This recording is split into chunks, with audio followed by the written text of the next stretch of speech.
some interesting words.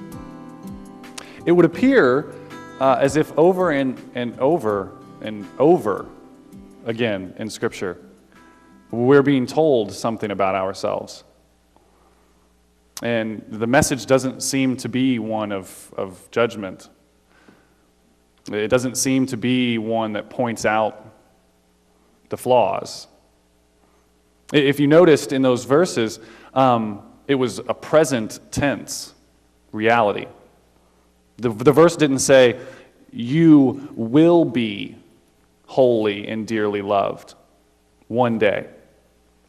It didn't say, you're going to be the light of the world, or you're just a reflection of the light of the world, because we all know that Jesus is the light of the world. And so our job is just as like a moon, right? We just sort of like sit here and we reflect it. We're just kind of like this basking in the sun, and then just go. You can argue with Jesus later, but I'm pretty sure he says, you are the light. You know, it's very interesting. In the gospel story that we saw on DVD, which, by the way, was it just me or did Jesus seem crazy at the end of that? When he was laughing on the water, it was sort of like Jesus took a little bit too much depression medication and got really excited.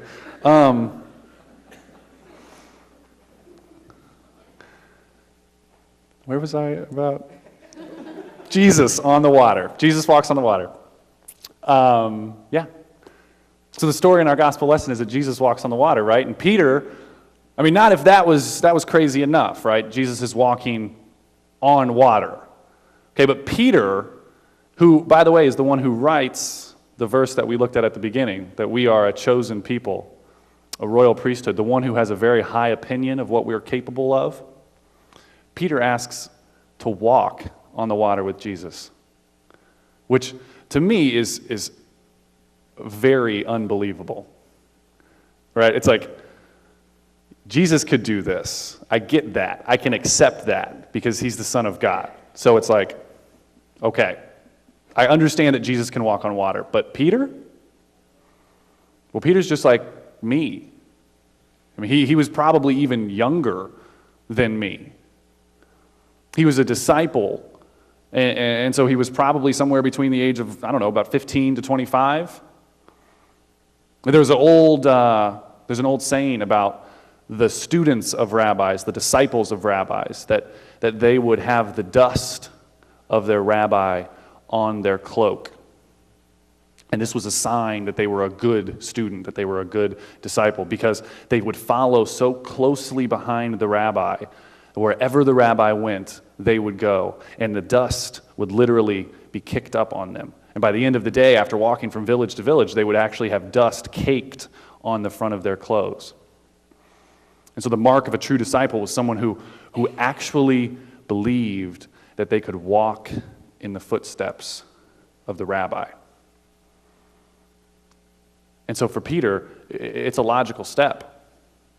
Because I've been following Jesus this whole time. And so now he's walking on water. I guess I need to walk on the water.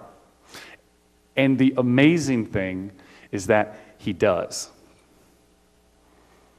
He steps out of the boat and he doesn't sink. And then he takes a few steps and he sees that the wind and the waves and the storms are around him. And he begins to sink. And after Jesus reaches out and pulls him back up, Jesus says to him, "You of little faith, why did you doubt?" That's pretty harsh, isn't it? I mean, it took incredible faith in Jesus to step out of that boat, didn't it? Incredible faith in Jesus. Is it possible that what Peter was really doing is not losing faith in Jesus? He was losing faith in himself, that he could actually do what Jesus told him to do. Jesus is still walking on the water. He's still fine. He's not sinking. He doesn't have to lose faith in Jesus. Jesus has got it going on. But Peter, he doesn't believe the story is true. He doesn't believe that he can actually be like the rabbi. And Jesus confronts that. He says, you have little faith. Why did you doubt? The story that I'm telling about you is true. You can be like me. You can do this.